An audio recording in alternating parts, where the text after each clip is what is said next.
Hey guys, this is Jordan, and today I'm going to be going over how I shot this and then how I practiced my lighting and how I did all of this with only one light. So, roll the clip.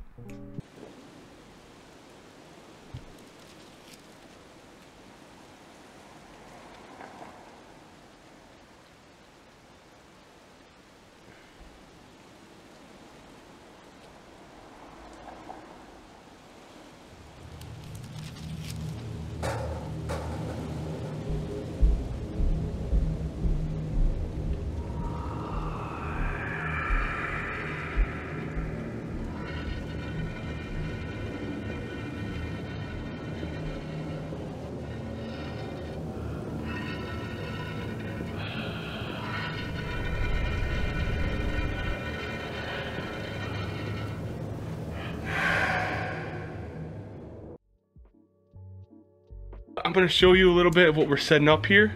We got the Amaran 200D, and we're just going to be putting it right outside of our window for some moonlight. The idea is to find her, or to have her maybe on her phone or something, or on the reading a book. Yeah, we're gonna be like old-fashioned, like I'm gonna be like really daydreamy with my skirt and like a candle and being like super secret, creepy, and maybe a book.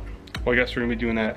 Well, she's gonna be reading a book, and then she's gonna hear a weird noise, and then the candle is going to blow out.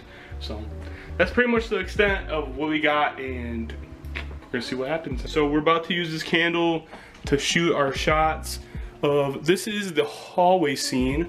We used obviously the aperture, and then I kind of shaped the light a little bit with the curtains just so some of it would be hard, but then this acted pretty much as a diffusion on her face.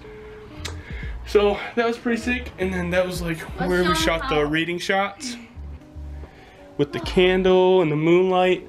Flip a page. Boom, boom, boom. Then she's gonna hear something and grab the candle.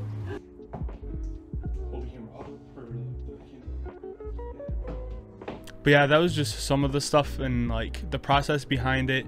What I did too is I set my white balance in my camera all the way down to 2500 Kelvin.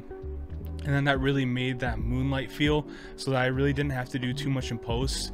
Honestly, this was very, very minimal for post editing, and it was really easy. It was a lot easier than stuff that I usually edit, just because usually there's some challenges. But when you get to set it up yourself, I feel like it just makes it so much easier and really control everything.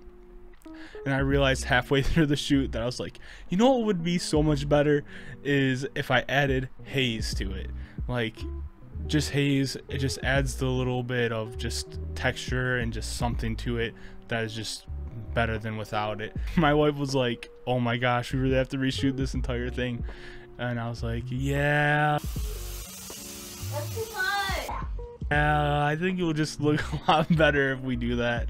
So we ended up reshooting most of it, and then this was the first time I actually used my 85mm. I have the Sigma 85 1.4 art lens for a Canon, and I use that with my R5, and it just looked so good.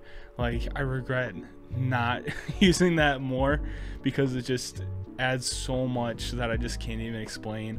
I feel like honestly the key to making things so cinematic is just knowing your focal length and your lighting, and it just makes such a huge difference, honestly. But some of the wider shots I did shoot with the 35mm 1.4. Going into the hallway shoot, the only thing that I used honestly was that candle. So we found an old-fashioned candle from the Dollar Tree, and it worked so good, honestly. All right, perfect. Go ahead. He's like, really nice. All right, go ahead. This was a very last moment, like midnight, I'm gonna do this, and putting my Aperture 200D out there at midnight was probably a little bit weird. My neighbors were probably like looking out the windows like, bro, what are you doing? But yeah, it was a lot of fun though. I just encourage you guys, go ahead and get out there, practice, just keep getting better and enjoy yourself. But yeah, that's pretty much all I got. And then if you have any questions or anything, feel free to drop it below.